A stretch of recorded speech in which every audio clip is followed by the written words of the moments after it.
অনেকক্ষণ ধরেই টেলিফোন বাজছে। মিতু টেলিফোনের পাশেই ভুরু কুঁচকে আছে। ক্রিং ক্রিং শব্দটা থামলে তার ভুরু মসৃণ হবে। যে টেলিফোন করেছে সে একসময় বিরক্ত হয়ে হাল ছেড়ে দেবে, মিতুর তাই ধারণা। ইদানিং খুব আজে বাজে নাম্বার থেকে কল আসছে। কথাবার্তার ধরন থেকে মনে হয় 9-10-এর ছাত্র। কুৎসিত বাক্য মুখে ঠিকমতো আসছে না, আবার বলার ইচ্ছাও আছে। কুৎসিত কথা একজন বলে, অন্যরা মুখে হাত চাপা দিয়ে খিকখিক করে হাসে। যেমন একজন বলল, আচ্ছা আপা, আপনার বুকের সাইজ কত, ব্রা নাম্বার কত, 34 না 36? চারদিকে শুরু হলো খিকখিক হাসি। এই জাতীয় একটা বাক্যেই সারাদিনের জন্য মেজাজ খারাপ হয়ে থাকে। মিতু প্রতিজ্ঞা করেছে সে টেলিফোন ধরবে না। আজ যে টেলিফোন করেছে তার ধৈর্য অসীম। সে বিরক্ত হয়ে লাইন কেটে দিচ্ছে না, ধরেই আছে। কিছুক্ষণ বিরতি নেয়, আবার করে। মিতু শেষটায় চোখ মুখ কঠিন করে রিসিভার হাতে নিল।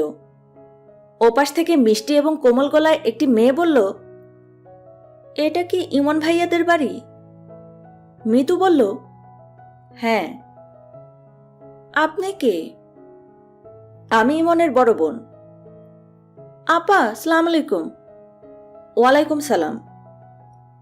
ইমন ভাইয়া কি বাসায় আছে? তুমি একটু ধরে থাকো, আমি দেখছি ও আছে কিনা। তোমার নাম কি? নবনী। নবনী বললেই সে তোমাকে চিনবে? জি। আচ্ছা, তুমি ধরে থাকো। মিতু টেলিফোনের রিসিভার নামিয়ে রেখে ইমনের ঘরে ঢুকল। ইমন পড়ছিল। মিতুকে দেখে শুধু তাকালো, কিছু বলল না। মিতু বলল, দিনের বেলা দরজা জানালা বন্ধ করে তুই পড়িস কিভাবে? অন্ধকারে চোখের 12টা বাজবে। ইমন কিছু বলল না। প্রশ্ন না করলে সে জবাব দেয় না। এখনো তাকে কোনো প্রশ্ন করা হয়নি। মিতু বলল, চা খাবি? ইমনের চা খাবার কোনো ইচ্ছে নেই, তবু সে হ্যাঁসূচক মাথা নাড়ল। ইমন লক্ষ্য করেছে সে চা খেতে চাইলেই মিতু ট্রেতে করে 2 কাপ চা নিয়ে আসে। ইমনকে 1 কাপ দিয়ে সে নিজে 1 কাপ নেয়।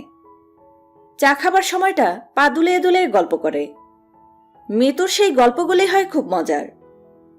চা খেতে ইচ্ছে না হলেও শুধুমাত্র গল্প শোনার লোভে ইমন চা খেতে চায়। মিতু আবার এসে টেলিফোন ধরল। হ্যালো নবনী। জি আপা। ইমন তো বাসায় নেই, মনে হয় সেলুনে চুল কাটাতে গেছে। নবনী মেয়েটা বলল, ও আচ্ছা। মিতু বলল, তাকে কি কিছু বলতে হবে? জি না, কিছু বলতে হবে না। মিতু বলল, নবনী নামের একটা মেয়ে টেলিফোন করেছিল, এটা বলবো নাকি কিছুই বলবো না? আচ্ছা, বলতে পারেন। আমি কি বলবো তোমাকে টেলিফোন করতে? জি না, দরকার নেই। তবু সে হয়তো তোমাকে টেলিফোন করতে চাইবে, তখন কি নিষেধ করব? জি না, নিষেধ করার দরকার নেই। মিতু বলল, ইমন কি তোমার টেলিফোন নাম্বার জানে? নবনী মেয়েটা বলল, আমি একবার লিখে দিয়েছিলাম। মিতু বলল, এক কাজ করতে পারো, আমাকে টেলিফোন নাম্বার দিতে পারো। ও যদি আগের নাম্বার ভুলে গিয়ে থাকে আমি দিতে পারবো। তুমি বলো, আমি লিখে নিচ্ছি। আর আমার নিজেরও টেলিফোনে কথা বলতে ভালো লাগে, মাঝে মাঝে আমিও কথা বলতে পারি। নবনী বলল, আশ্চর্য তো, আপনার সঙ্গে আমার খুব মিল। সামনাসামনি কথা বলতে আমার ভালো লাগে না, টেলিফোনে কথা বলতে খুব ভালো লাগে। মিতু বলল, তাহলে তুমি নিশ্চয়ই খুব রূপবতী। একমাত্র রূপবতীদেরই সামনাসামনি কথা বলতে ভালো লাগে না।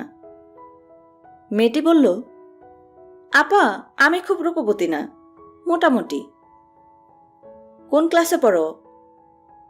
ক্লাস 10, এবার এসএসসি দেব। মিতু বলল, ইমনের সঙ্গে পরিচয় হলো কিভাবে?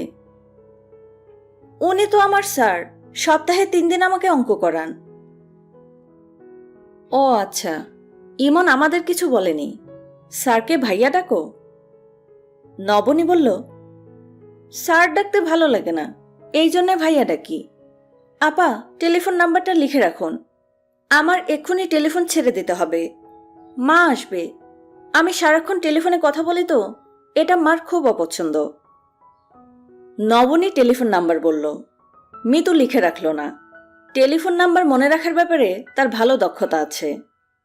একবার কোনো নাম্বার শুনলে তার সারা জীবন মনে থাকে। পড়াশোনা তেমন মনে থাকে না। মিতুর ধারণা টেলিফোন অপারেটরের চাকরি সে খুব ভালো করবে। মিতু 2 কাপ চা বানিয়ে নিয়ে ইমনের ঘরে ঢুকল।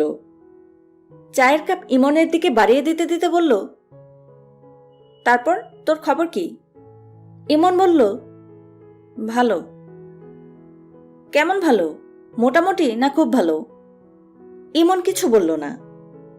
মিতুর সঙ্গে সে খুব বেশি কথাবার্তায় যায় না। মেয়েটাকে তার একটু ভয় ভয় লাগে। তার সবসময় মনে হয় এই মেয়েটার সামনে যেই দাঁড়ায় তার সব রহস্য ফাঁস হয়ে পড়ে। মিতু কিছু বিশেষ ক্ষমতায় মনের সব কথা বুঝে ফেলে। মিতু বলল, ইমন সাহেব।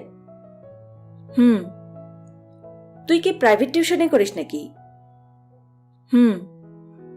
কাউকে তো বলিসনি? বলার কি আছে? তাও ঠিক, বলার কি আছে। কত টাকা দেয়? 1000 টাকা। মাত্র? 1000 টাকা মাত্র হবে কেন? আমার কাছে তো মাত্র বলেই মনে হচ্ছে। তোর মতো ব্রিলিয়ান্ট একজন ছাত্র বাসায় গিয়ে পড়াচ্ছিস।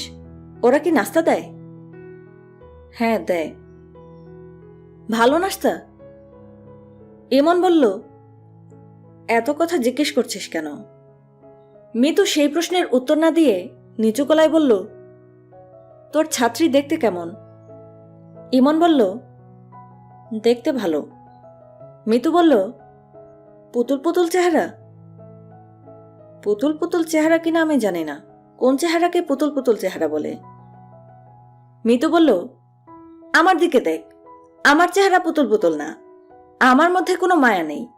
আমি হচ্ছি কঠিন একটা মেয়ে। মিতুকে এখন সত্যিই কঠিন দেখাচ্ছে। ইমন বিস্মিত হয়ে তাকিয়ে আছে। মিতুর চেহারার এই হঠাৎ পরিবর্তনের কারণ সে ধরতে পারছে না। মিতু নিজেও ধরতে পারছে না সে হঠাৎ এমন রেগে গেছে কেন। নবনী নামের একটা মেয়েকে ইমন পড়ায়, এটাই কি রাগের কারণ? এর মধ্যে রাগের কি আছে? ইমন পড়ার খরচ চালানোর জন্য এটা করতেই পারে, করাটাই স্বাভাবিক। খবরটা গোপন রাখার জন্য কি মিতু রাগ করেছে? তাও তো না। গোপন করা ইমনের স্বভাব। কোনো কিছুই সে বলে না। তার বেশিরভাগ খবর জানা যায় অন্যের মাধ্যমে। মিতু বলল, ইমন, আজ বিকেলে কি তোর টিউশনি আছে? না। আজ বিকেলে তুই আমার সঙ্গে বনানী মার্কেটে যাবি। আমার এক বান্ধবীর হঠাৎ বিয়ে ঠিক হয়ে গেছে। ওর বিয়ের গিফট কিনব। ইমন বলল, আজ তো যেতে পারবো না। কেন যেতে পারবি না? আজ বিকেলে আমাদের ক্লাসের এক ছেলের কাছে যাব। ওর সঙ্গে কথা হয়ে আছে। মিতু বলল, আজ না গিয়ে কাল যাবি? তোর অ্যাপয়েন্টমেন্ট তো আর প্রাইম মিনিস্টারের অ্যাপয়েন্টমেন্ট না যে রদবদল করা যাবে না। ইমন বলল, আমি ওর কম্পিউটার ল্যাবের কাজগুলো দেখি। মিতু বলল, কাল দেখবি।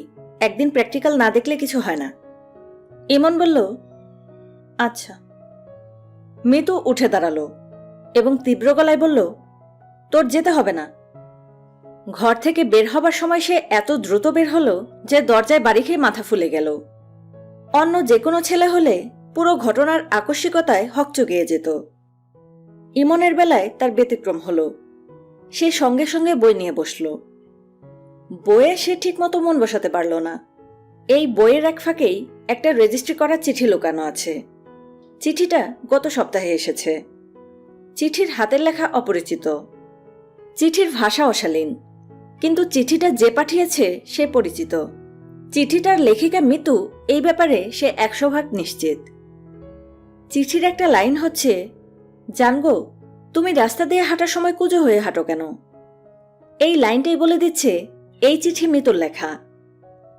মিতু তাকে কয়েকবার বলেছে, এই তুই রাস্তা দিয়ে হাঁটার সময় কুঁজো হয়ে হাঁটিস কেন? তোকে দেখলে মনে হয় হাঞ্চবাক অফ নটরডাম। মিতুর উদ্দেশ্য যদি হয় মজা করা, তাহলে সে এই লাইনটি লিখে নিজেকে স্পষ্ট করে তুলল কেন? নাকি মিতু চাচ্ছে চিঠি পড়ে সে যেন পত্র লেখককে তা ধরতে পারে? মাঝে মাঝে ইমনের মনে হয় এই ব্যাপার নিয়ে সে মিতুর সঙ্গে কথা বলবে। তারপরই মনে হয় কথা বলে কি হবে। ইমন বইয়ের ভাঁজ থেকে চিঠিটা আবার বের করল। রুল টানা কাগজে মজার একটা চিঠি।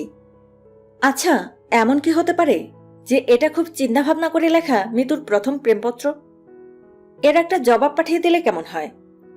রেজিস্ট্রি করা জবাব। সম্বোধন হবে আমার প্রাণপাখি বুলবুলি। চিঠিটা হবে অবিকল আগের চিঠির কপি। আগের চিঠিতে যেখানে জান লেখা সেখানে সে লিখবে জানের স্ত্রীলিঙ্গ জানি। শুধু চিঠির শেষে নামের জায়গায় লিখবে ইতি হ্যান্সব্যাক অব নটরডাম। ছি, এইসব সে কি ভাবছে? ইমন বইয়ে মন দেবার চেষ্টা করল। মন বসছে না। মিতুর সঙ্গে গল্প করতে ইচ্ছে করছে। এই ইচ্ছাটা তার প্রায়ই হয়। মাঝে মাঝে এত প্রবল হয় যে সে আতঙ্কগ্রস্ত হয়ে পড়ে। কয়েকবার সে স্বপ্নে মিতুকে দেখেছে। মানসিকভাবে সে নিশ্চয়ই অসুস্থ, নয়তো এমন স্বপ্ন দেখত না। একটা স্বপ্ন ছিল ভয়াবহ। সে খাটে বসে বই পড়ছে। অনেক রাত। মিতু ঘরে ঢুকে বলল, এই শোনো, চোখ বন্ধ করো। ইমন বলল, কেন? মিতু বলল, কেন মানে? আমি ঘুমোবো না? ইমন বলল, ঘুমোলে চোখ বন্ধ করতে হবে কেন? মিতু বলল, আমি কি শাড়ি পরে ঘুমাবো নাকি নাইটি পরে ঘুমাবো? ইমন চোখ বন্ধ করল। এর মধ্যেও পিটপিট করে তাকালো। সত্যি মিতু খুব স্বাভাবিক ভঙ্গিতে শাড়ি খুলে নাইটি পরে বিছানায় উঠে এসে বলল, ঘুমোতে এসো, এত বেশি পড়াশোনা করার দরকার নেই, শেষে আইনস্টাইন হয়ে যাবে। ইমন স্বপ্নের মধ্যেই বুঝতে পারছে মিতু তাকে তুই তুই করে বলছে না। মিতু তার স্ত্রী। স্ত্রীরা স্বামীকে তুই করে বলে না। স্বপ্নটা দেখার পর প্রায় 1 সপ্তাহ ইমন মিতুর চোখের দিকে তাকাতে পারেনি। তার কাছে মনে হয়েছে মিতুর চোখে চোখ পড়লেই মিতু সবকিছু বুঝে যাবে। একদিন মিতু নিজেই বলল, এই শোন, তুই আমাকে দেখলেই এমন পাশ কাটিয়ে চলে যাস কেন? তোর সমস্যাটা কি? আমাকে তুই ভয় পাস নাকি? ইমন বলেছে, ভয় পাবো কেন? ভয় কেন পাবি সেটা তো আমি জানি না। তোর ভাবভঙ্গি দেখে মনে হয় তুই আমাকে ভয় পাস, আর নয়তো তুই আমার প্রেমে পড়েছিস। প্রেমের প্রাথমিক পর্যায়ে ছেলেরা এমন করে। ইমন বলল, তুই প্রেম বিশারদও হয়েছিস নাকি? মিতু বলল, আমি সর্ববিদ্যা বিশারদ। আমার মাছের মতো 30,000 চোখ। ইমন বলল, চোখ বেশি থাকারও সমস্যা আছে। চোখ যত বেশি ভীষণ তত পোর। প্রকৃতি একটা দিলে আরেকটা দেয় না। প্রকৃতি যাকে দেবার তাকে উজাড় করেই দেয়, যাকে দেবার না তাকে কিছুই দেয় না। এই জন্যই একজন হয় রবীন্দ্রনাথ, একজন হয় ঠেলাগাড়ির ড্রাইভার মোকাদ্দেস। মিতুর মন সচরাচর খারাপ হয় না, আর খারাপ হলেও তা বোঝা যায় না। আজ মিতুর মন বেশ খারাপ। ইমনের ঘর থেকে বের হয়ে সে প্রথমে ছাদে গেল। বেশিক্ষণ থাকল না, প্রায় সঙ্গে সঙ্গেই নেমে এলো। তার মন খারাপ কিনা তা বোঝার উপায় হচ্ছে সে রান্নাঘরে কিনা। যদি দেখা যায় সে রান্নাঘরে ঢুকে কোনো একটা রান্না নিয়ে ব্যস্ত, তাহলে বোঝা যাবে তার মন বিশেষ খারাপ। মার ঘরের পাশ দিয়ে রান্নাঘরে যাবার সময় ফাতেমা খুশি খুশি গলায় ডাকলেন, মিতু, শুনে যা। তার খুশির প্রধান কারণ হচ্ছে সুনামগঞ্জ থেকে পাগলা পীর সাহেব এসেছেন। আজ রাতে তিনি থাকবেন, নানান বিষয়ে গণা গুনবেন। বর্তমানে তিনি ফাতেমার ঘরে আছেন। ফাতেমার সঙ্গে পীর সাহেব ধর্ম বোন পাতিয়েছেন। মিতু মার ঘরে উকি দিতেই পীর সাহেব মুখ ভর্তি করে হাসি দিয়ে বললেন, আম্মাজির মুখ মলিন কেনে? মিতু পীর সাহেবকে সম্পূর্ণ অগ্রাহ্য করে মার দিকে তাকিয়ে বলল, মা, ডাকছ কেন? ফাতেমা ঝলমলে গলায় বললেন, পীর সাহেবকে দিয়ে তোর বিয়ের গণাটা গুনে এনে, কোথায় বিয়ে হবে কবে হবে সব বলে দেবেন। মিতু বলল, আমার কোথায় বিয়ে হবে কবে হবে আমি জানি, পীর সাহেবকে গুনে বের করতে হবে না। পীর সাহেবকে মনে হলো মিতুর কথা শুনে মজা পেয়েছেন। খিকখিক করে হাসছেন। পীর সাহেবের বয়স 40-এর মতো। দাড়ি গোঁফ নেই, শার্ট প্যান্ট পরেন, মজার মজার কথা বলেন। তার ভবিষ্যৎ গণার পদ্ধতিটাও একটু ভিন্ন। এক টুকরা সাদা কাগজ নিয়ে নানান চিহ্ন আঁকেন। তারপর সুনামগঞ্জের ভাষায় হাসি মুখে বলেন, দরখাস্ত পেশ করেন, অর্থাৎ কি জানতে চান বলুন। যখন কিছু জানতে চাওয়া হয় তখন কিছুক্ষণ চোখ বন্ধ করে নিজের মনে বিড়বিড় করেন। তারপর বলেন, বিসমিল্লা বইলা আঙ্গুল ফেলেন। তখন বিসমিল্লা বলে আঁকিবুকি কাটা কাগজে আঙ্গুল ফেলতে হয়। আঙ্গুল ফেলা মাত্র পীর সাহেব হড়বড় করে প্রশ্নের জবাব দিতে থাকেন। মৃত্যুর ধারণা এই মানুষ পীর ফকির কিছু না, অতি ধুরন্ধর। মানুষের প্রশ্ন থেকেই জবাবটা কি হলে ভালো হয় সেটা আঁচ করে নেয়, সেই দিকেই সে অগ্রসর হয়। মৃত্যুর ধারণা সত্যি হবার সম্ভাবনা আছে। এই মুহূর্তে পীর সাহেব ফাতেমার প্রশ্নের উত্তর দিচ্ছেন। ফাতেমা বললেন, ভাই, আমার ছেলে দুইটা সম্পর্কে বলেন, একজনের নাম শোভন, একজনের নাম টোকন। পীর সাহেব বললেন, বোন, দরখাস্ত পেশ করেন, হাইকোর্টে দরখাস্ত দেন। ফাতেমা বললেন, ওরা আছে কেমন? পীর সাহেব বললেন, ভালো আছে, খুব ভালো আছে। ফাতেমা বললেন, কোনো বিপদে পড়বে না তো? প্রশ্ন থেকে পীর সাহেব বিপদের আঁচ পেলেন। তিনি হাসি মুখে বললেন, বিপদের মধ্যেই তো আছে, নতুন কইরা পড়ব কি? ফাতেমা পীর সাহেবের আধ্যাত্মিক ক্ষমতায় অভিভূত হলেন। তিনি বললেন, বিপদ থেকে উদ্ধারের পথ কি? পীর সাহেব কাগজে আঁকিবুকি কাটতে লাগলেন। ফাতেমাকে দিয়ে তিনি কয়েকবার তর্জনী দিয়ে কাগজ ছোঁয়ালেন। প্রতিবারই তার মুখ গম্ভীর থেকে গম্ভীরতর হল, যেন জবাবটা পাচ্ছেন। তিনি বললেন, মাথার মধ্যে চাপ পইড়া গেছে গো বোন, চা খাবো, চা খাওয়ানোর পর আরেকবার চেষ্টা করে দেখব। এ বাড়িতে পাগলা পীর সাহেব এলে সবচেয়ে উত্তেজিত অবস্থায় যে থাকে তার নাম সুপ্রভা। সে সারাক্ষণ পীর সাহেবের সঙ্গেই থাকে। পীর সাহেবকে ডাকে পীর মামা। আজ সুপ্রভার দেখা পাওয়া যাচ্ছে না। স্কুল থেকে ফিরে সে আতঙ্কে অস্থির হয়ে আছে। তার কিছুই ভালো লাগছে না। স্কুল থেকে ফিরে সে ভাত খায়, ভাত খেতে পারেনি, খাবার নাড়াচাড়া করে রেখে দিয়েছে, কারণ সে ভয়ঙ্কর বিপদে পড়েছে। এই বিপদ থেকে সে কিভাবে উদ্ধার পাবে তা সে জানে না। দোয়া ইউনুস ক্রমাগত পড়তে থাকলে বিপদ থেকে উদ্ধার পাওয়া যায়। দোয়া ইউনুস সে ক্রমাগত পড়ে যাচ্ছে, বিপদ থেকে উদ্ধারের কোনো পথ দেখছে না। স্কুলে সে তার গলার চেনটা হারিয়ে ফেলেছে। এক ভরি সোনার চেন সুরাইয়া তার মেয়ের গলায় পরিয়ে দিয়েছিলেন। সোনার গয়না পরে স্কুলে যাওয়া এমনিতে নিষেধ, কিন্তু আজকে ছিল প্রাইজ ডিস্ট্রিবিউশন। সেই উপলক্ষে কিছু সাজগোজ করার অনুমতি ছিল। এই অনুমতি কাল হয়েছে। চেন যে হারিয়েছে সেটা সে টের পেয়েছে স্কুল থেকে আসার পর। স্কুলে থাকার সময় টের পাওয়া গেলে মাঠে যেখানে সবাই মেয়েরা মিলে দৌড়াদৌড়ি করছিল সেখানে খোঁজা যেত। সুপ্রভা দোয়া পড়েই যাচ্ছে। দোয়া যদি কবুল হয় তাহলে জিনিসটা কিভাবে পাওয়া যাবে সে বুঝতে পারছে না। হঠাৎ দেখা যাবে হারানো চেন তার গলায় দুলছে, নাকি হঠাৎ স্কুলের দারোয়ান চাচা বাসায় উপস্থিত হয়ে বলবে, আপামনে আপনার চেন পাওয়া গেছে।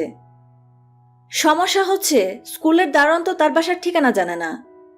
জামিলুর রহমান লক্ষ্য করলেন সুপ্রভা সিঁড়ির ঘরের অন্ধকারে দাঁড়িয়ে ফুপিয়ে কাঁদছে। তিনি কাছে এগিয়ে গেলেন, গম্ভীর গলায় বললেন, কাঁদছিস কেন? সুপ্রভা জবাব না দিয়ে ছুটে এসে তার বড় মামাকে জড়িয়ে ধরল। জামিলুর রহমান বিরক্তির গলায় বললেন, কান্না বন্ধ করে বল, সমস্যাটা কি? মা বকা দিয়েছে? না। তাহলে হয়েছেটা কি? সুপ্রভা ফুপাতে ফুপাতে তার সমস্যার কথা বলল। জামিলুর রহমান বললেন, কাপড় বদলে চল আমার সঙ্গে। কোথায় যাব? চল দেখি সমস্যার সমাধান করা যায় কিনা। কেঁদে তো তুই আমার পাঞ্জাবি ভিজিয়ে ফেলছিস, কান্না বন্ধ কর। জামিলুর রহমানের মতো কৃপণ মানুষ সুপ্রভাকে নিয়ে অনেক দোকান ঘুরে ঠিক আগের চেনের মতো দেখতে একটা চেন কিনে দিলেন। সুপ্রভা বলল, মামা, এটা তো বেশি চকচক করছে, মা যদি বুঝে ফেলে? জামিলুর রহমান সাহেব বললেন, বুঝবে না, তোর মা খুঁটিয়ে আজকাল কিছুই দেখে না। মামা, একটা কাজ করলে কেমন হয়? চেনটা নিয়ে তেঁতুল দিয়ে ধোয়া শুরু করি, মার সামনে ধুই, মা বুঝবে যে ধোয়ার জন্য পরিষ্কার হয়েছে। জামিলুর রহমান সাহেব বললেন, বুদ্ধিটা খারাপ না। মামা, কোক খাবো। জামিলুর রহমান বললেন, কোক ফোক না, আজে বাজে জিনিস খেয়ে শরীর নষ্ট। কোকের একটা ক্যান জামিলুর রহমান কিনে দিলেন। কোক খেতে খেতে সুপ্রভা ফিরছে, হড়বড় করে অনবরত কথা বলছে। মেয়েটাকে দেখে বড় মায়া লাগছে জামিলুর রহমান সাহেবের। জামিলুর রহমান সাহেব 10টার আগেই অফিসে চলে আসেন। অফিসের কর্মচারীদের 10টার সময় আসার কথা। ওরা তা করে কিনা সেটা তার দেখার উদ্দেশ্য। মালিক 10টার আগেই চলে আসেন, কর্মচারীদের এই বোধটা মাথায় থাকলে তারাও সকাল সকাল আসবে। ঘটনা সেরকম ঘটে না। সবাই সবার ইচ্ছে মতো হেলতে দুলতে এসে উপস্থিত হয়। কেউ 10:30টায়, কেউ 11টায়। এসেই চায়ের অর্ডার, যেন অফিসে এসেছে চা খেতে। 12টা বাজতেই অফিসের পিয়ন শামসু মিয়া বের হয়ে যায় সিঙ্গারা আনতে। রাস্তার মোড়ে বিসমিল্লা রেস্টুরেন্টে সিঙ্গারা ভাজা হয়। শামসু মিয়া গরম গরম সিঙ্গারা নিয়ে আসে। জামিলুর রহমানের ধারণা ছিল সিঙ্গারা তারা নিজের টাকায় কিনে এনে খায়। কিছুদিন হলো জেনেছেন ঘটনা তা না। খরচ যায় অফিস থেকে। ক্যাশিয়ার বিনয়বাবু সিঙ্গারার দাম অফিস খরচে ঢুকিয়ে দিচ্ছেন। অফিসের হিসাবপত্র জামিলুর রহমান সাহেব খুব খুঁটিয়ে দেখেন না। হিসাবপত্র ঠিক থাকলেই হলো। তিনি দেখেন ব্যাংকে জমা টাকার হিসাব। মাঝে মাঝে ক্যাশিয়ার বিনয়বাবু যখন বলেন, স্যার পেটি ক্যাশে টাকা নাই, তখন চোখে চশমা দিয়ে পেটি ক্যাশের বইয়ে চোখ বুলিয়ে যান। জামিলুর রহমান সাহেবের প্রায়ই মনে হয় মাসে মাসে 9,000 টাকা বাড়ি ভাড়া দিয়ে এমন একটা অফিস না হলেও তার চলত। হিসাব নিকাশ যা আছে নিজেই করতে পারতেন। যোগ এবং বিয়োগ অঙ্ক, যোগ বিয়োগ তেমন জটিল অঙ্ক না। তার জন্য মাইনে দিয়ে ক্যাশিয়ার পোষার দরকার কি? অফিস ম্যানেজার, ম্যানেজারের অ্যাসিস্ট্যান্ট, সাইকেল পিয়ন, সাধারণ পিয়ন সবই বাহুল্য। লাভির গুড় এরাই চেটেপুটে খেয়ে ফেলছে। শুধু গুড় খেয়েই তৃপ্ত না, বেলা 12টার সময় বিসমিল্লা রেস্টুরেন্টের সিঙ্গারাও খাচ্ছে। আজ অফিসে আসতে জামিলুর রহমান সাহেবের বেশ দেরি হলো। ইটের ভাটা দেওয়ার একটা পরিকল্পনা তার আছে। ঢাকা শহরের লোকজন পাগলের মতো ঘরবাড়ি বানাচ্ছে। যত একতলা বাড়ি আছে সব ভেঙে রাতারাতি সেখানে 10তলা 12তলা অ্যাপয়েন্টমেন্ট হাউস হচ্ছে। ইটের দাম বাড়ছে হু হু করে। ইটের ভাটিগুলো ইট সাপ্লাই দিয়ে কুল পাচ্ছে না। ব্যবসার এই লাইনটা ধরা দরকার। এইসব ব্যাপারে কারো সঙ্গে যে পরামর্শ করবেন তার সে উপায় নেই। বুদ্ধিদাতা কাছের মানুষ তার কেউই নেই। ফাতেমার সঙ্গে ব্যবসা সম্পর্কে কোনো কথা তার কখনোই হয়নি। ফাতেমা রাতে ঘুমোতে যাবার সময় স্বামীর সঙ্গে যেসব গল্প করেন তার বেশিরভাগই রোগ ব্যাধি সম্পর্কে। শরীর ম্যাজম্যাজ করছে, হজম হচ্ছে না, চোখ ব্যথা হচ্ছে, রোদে তাকালে চোখ জ্বালা করে, চশমা নিতে হবে, এইসব। জামিলুর রহমান শুধু শুনে যান। হু হা করতে করতে একসময় ঘুমিয়ে পড়েন। ছেলে মেয়ে কারোর সঙ্গেই তার কোনো কথাবার্তা হয় না। এরা যখন ছোট ছিল তখন তিনি ছিলেন তার ব্যবসা নিয়ে ব্যস্ত। একা একটা মানুষের জন্য এত বড় ব্যবসা দাঁড় করানো ভয়াবহ ব্যাপার। তিনি সেই ভয়াবহ কাণ্ডটা শান্তভাবে করেছেন। তা করতে গিয়ে সংসার থেকে দূরে সরে যেতে হয়েছে। মিতু, টকুন, শোভন এদের সঙ্গে দিনের পর দিন দেখাই হয়নি। বাসায় যখন ফিরেছেন তখন গভীর রাত, বাচ্চারা সবাই ঘুমিয়ে। তিনি ঘুম থেকে উঠে দেখেছেন বাচ্চারা স্কুলে। আজ তাদের সঙ্গে তার দূরত্ব অসীম। মিতু হয়তো বারান্দায় দাঁড়িয়ে আছে, তিনি বারান্দায় চেয়ার পেতে বসেছেন। মিতু তাকে দেখবে কিন্তু কিছু বলবে না। একবার এরকম তিনি বারান্দায় বসেছিলেন, অপেক্ষা করছেন ম্যানেজারের জন্যে। ম্যানেজার এসে তাকে নিয়ে যাবে। তখন অদ্ভুত একটা ব্যাপার ঘটল। মিতু 1 কাপ চা এনে বলল, বাবা তোমার চা। তিনি বিস্মিত হয়ে বললেন, চা চাইনি তো। মিতু বলল, আমি বানিয়েছি, খাও। তিনি চায়ে চুমুক দিলেন। তার খুবই লজ্জা লজ্জা করতে লাগলো, যেন মিতুর এই হঠাৎ মমতা গ্রহণ করার যোগ্যতা তার নেই। তিনি একটা অন্যায় করছেন। চায়ের জন্য মেয়েকে ধন্যবাদ জাতীয় কিছু বলা দরকার, কিন্তু কিভাবে বলবেন তা তিনি ভেবে পেলেন না। বাইরের কাউকে থ্যাংক ইউ বলা যায়, নিজের মেয়েকে কি বলা যায়? চা খুব ভালো হয়েছে, এই জাতীয় কথা বলা যায়। কথাগুলি গুছিয়ে বলার আগেই মিতু চলে গেল। কথাগুলি বলা হলো না। জামিলুর রহমান সাহেব বুঝতে পারছেন ছেলে মেয়েদের সঙ্গে তার দূরত্ব কমানোর সময় এখন চলে এসেছে। বয়স হয়েছে, ঘুম কমে গেছে, বাড়িতে পা দিলেই ক্লান্তি লাগে। এই ক্লান্তি দূর করার জন্য পরিবারের মানুষদের আশেপাশে দরকার। তাছাড়া তিনি এক জীবনে কি করলেন না করলেন তাও তাদের জানা দরকার। কোনো একদিন ঘুমের মধ্যে হঠাৎ মারা যাবেন, এরা কেউ জানতেও পারবে না তার কত টাকা কোথায় খাটছে, কি কি ব্যবসা আছে, কয়টা ব্যাংকে অ্যাকাউন্ট আছে। সম্ভবত তার পরিবারের লোকজনদের ধারণা তিনি কষ্টে কোনো মতো একটা ব্যবসা চালিয়ে যাচ্ছেন। ব্যবসার লাভে 3 তলা বাড়ি হয়েছে, তাও পুরোটা শেষ হয়নি। ছাদের রেলিং হয়নি, দালান রং করা হয়নি। ব্যবসার আয় যা হচ্ছে তা দিয়ে অফিস খরচ চালাতেই তিনি হিমশিম খাচ্ছেন। হঠাৎ করে ট্রাক কিনে ঝামেলায় পড়েছেন, লসের উপর লস যাচ্ছে। ফাতেমা একবার বলেছিলেন, গাড়ি নাকি খুব সস্তা হয়েছে, সবাই গাড়ি কিনছে, তুমি একটা গাড়ি কিনতে পারো না? 3 লাখ টাকা দিলেই নাকি একটা রিকন্ডিশন গাড়ি পাওয়া যায়। জামিলুর রহমান সাহেব কিছু বলেননি, শুধু অদ্ভুত দৃষ্টিতে স্ত্রীর মুখের দিকে কিছুক্ষণ তাকিয়েছিলেন। ফাতেমা এরপর গাড়ি প্রসঙ্গে আর কোনো কথা বলেনি। কিছুদিন হলো তার গাড়ি কিনতে ইচ্ছে করছে, নিজের জন্যে না, বাড়ির জন্যে। হঠাৎ ঝকঝকে একটা নতুন গাড়ি দেখলে তার ছেলে মেয়েদের মুখের ভাব কি হয় তা তার দেখার ইচ্ছা। এই ইচ্ছা তিনি চাপা দিয়ে রেখেছেন। গাড়ি কেনার অর্থই হচ্ছে গাড়ির সঙ্গে যন্ত্রণা কেনা, ড্রাইভার রাখা, ড্রাইভারের বেতন, সেই বেতনে তার চলবে না। সে তেল চুরি করবে, নতুন চাকা বিক্রি করে পুরনো চাকা লাগিয়ে রাখবে, তার ছিঁড়ে রেখে বলবে গাড়ি নষ্ট, গ্যারেজে নিতে হবে। সেই গ্যারেজের সঙ্গে বন্দোবস্ত করা থাকবে 50-50 শেয়ার। 1000 টাকার কাজ করালে ড্রাইভার পাবে 500। কি দরকার? ঢাকা শহর হচ্ছে রিকশার শহর। এক একটা শহরের সঙ্গে এক এক জিনিস মানায়। ঢাকার সঙ্গে মানায় রিকশা। তিনি নিজে রিকশায় চলাফেরা করেন, তার ভালোই লাগে। গাড়িতে ছোটাছুটির দরকার কি? Slow and steady wins the race. দৌড় যখন শুরু হয় তখন খরগোশ যেতে না, যেতে কচ্ছপ। তিনি জন্ম থেকেই কচ্ছপ। জামিলুর রহমান সাহেব ইটের ভাটির ব্যাপারে এক দালালের সঙ্গে কথা বলার জন্য গোপীবাগ গিয়েছিলেন। দালাল শব্দটা শুনলেই মনে হয় আজে বাজে টাইপ মানুষ, যার কাজই হলো লোক ঠকানো। জামিলুর রহমান খুব ভালো করে জানেন দালালদের ক্ষমতা কি পরিমাণ হতে পারে। ভালো একজন দালাল ধরা মানে 16 আনা কাজের 8 আনা কমপ্লিট। তিনি যে দালালের কাছে গিয়েছিলেন তার নাম মুখলেস।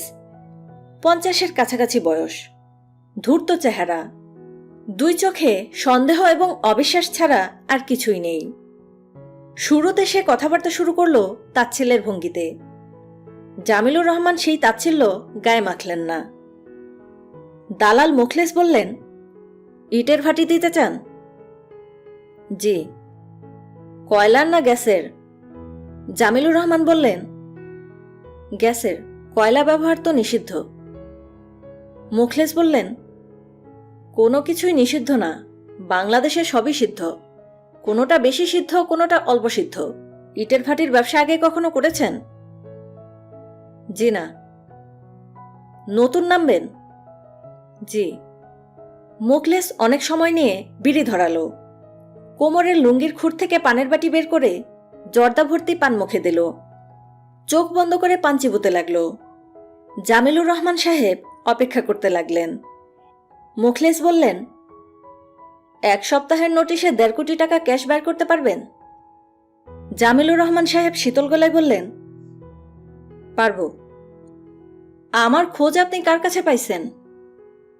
কার কাছে খোঁজ পেয়েছি এটা জানা কি আপনার দরকার? না, দরকার নাই। আপনি 15 দিন পর আবার আসেন, এই 15 দিনে আমি খোঁজ খবর করব। জামিলুর রহমান সাহেব উঠে দাঁড়ালেন। মুখলেসও তার সঙ্গে সঙ্গে ঘর থেকে বের হলো। জামিলুর রহমানকে রিকশা খুঁজতে দেখে বিস্মিত হয়ে বলল, গাড়ি আনেন নাই?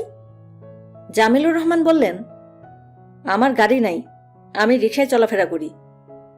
মুখলেস বলল, আমার প্রাইভেট বেবি আছে, আপনারে দিয়ে আসুক। দরকার নেই, পেট্রোলের গন্ধ আমার সহ্য হয় না। মুখলেস বললেন, স্যার আপনার ঠিকানা দিয়ে যান। 15 দিন পর আমি নিজেই আসব, তখন ঠিকানা দেব। জি আচ্ছা। মোখলেসের কাছ থেকে আসতে গিয়েই অফিসে তার দেরি হলো। তিনি অফিসে পৌঁছালেন 12টার দিকে। অফিসে পৌঁছেই মনে হলো কোনো একটা ঝামেলা হয়েছে। সবার মুখ থমথমে। অফিসের পিয়ন দৌড়ে তার ঘর খুলে দিল, ফ্যান ছেড়ে দিল, পিরিচ দিয়ে ঠান্ডা এক গ্লাস পানি টেবিলে রাখল। অফিসে পা দিয়েই তিনি ঠান্ডা এক গ্লাস পানি খান। পানির গ্লাস শেষ করে তোয়ালে দিয়ে মুখ মুছতে মুছতে জামিলুর রহমান বললেন, শামসু মিয়া, কি ব্যাপার? শামসু মিয়া বলল, ক্যাশিয়ার সাহেব আপনার বলবো। তুমি বললে কোনো অসুবিধা আছে? ঘটনা কি আগে তুমি বলো, তারপর ক্যাশিয়ারের কাছ থেকে শুনবো। আমি কিছু জানি না স্যার। ঘটনার সময় আমি বাইরে ছিলাম। ম্যানেজার সাহেব আমারে চিঠি পোস্ট করতে বলেছিলেন। আমি গিয়েছি চিঠি পোস্ট করতে, তখন ঘটনা ঘটছে। জামিলুর রহমান বললেন, ঘটনাটা কি? ছোট সাপ এসেছিল। ছোট সাপ মানে কে? শোভন? যে। তারপর? আপনি কে শের সাবরে জিগান? তোমাকে জিজ্ঞেস করছি, তুমি বলো। শোভন এসে টাকা চাইল? যে। টাকা নিয়ে চলে গেছে? যে। কত টাকা? পেটি ক্যাশে যত ছিল সবই নিছে। কত ছিল? মনে হয় 30,000। আজ একটা পেমেন্ট দেওয়ার কথা, চেক ক্যাশ করাইছে। শোভন একা এসেছিল? যে না, টোকন ভাইয়াও ছিল, গাড়িতে বসেছিল, নামে নাই, নামছে খালি শোভন ভাইয়া। শোভন টাকা চেয়েছে আর বিনয়বাবু আয়রন সেফ খুলে টাকা দিয়ে দিয়েছে? উনি দিতে চান নাই, ম্যানেজার সাহেব ওনারে দিতে বলছেন। ম্যানেজার সাহেব খুব ভয় পাইছেন। ভয় পেয়েছে মানে? কেন, শোভন পিস্তল বের করেছিল? জি। আচ্ছা যাও। ক্যাশের সাহেবরা আসতে বলি। কাউকে আসতে বলতে হবে না, যখন ডাকবো তখন আসবে। স্যার, চা বানিয়ে দিব? না, দরজা লাগিয়ে দিয়ে যাও। শামসু দরজা লাগিয়ে ভিতমুখে বের হয়ে গেল। জামিলুর রহমান চুপচাপ চেয়ারে বসে রইলেন। তার বুকে চিনচিনে ব্যথা হচ্ছে, শরীর ঘামছে। হার্ট অ্যাটাকের প্রাথমিক পর্যায়ে না তো? না, তা না। এরকম তার আগেও কয়েকবার হয়েছে। চুপচাপ বসে থাকলে ঠিক হয়ে যাবে। এখন তার করণীয় কি? পুলিশে খবর দেবেন? পুলিশকে বলবেন আমার 2 ছেলে এসে ডাকাতি করেছে, আর্মড রোবারি, সঙ্গে পিস্তল ছিল? না, তা করা যাবে না। জামিলুর রহমান তার মন অন্যদিকে ফেরাবার চেষ্টা করছেন, পারছেন না। না পারলেও চেষ্টা করতে হবে।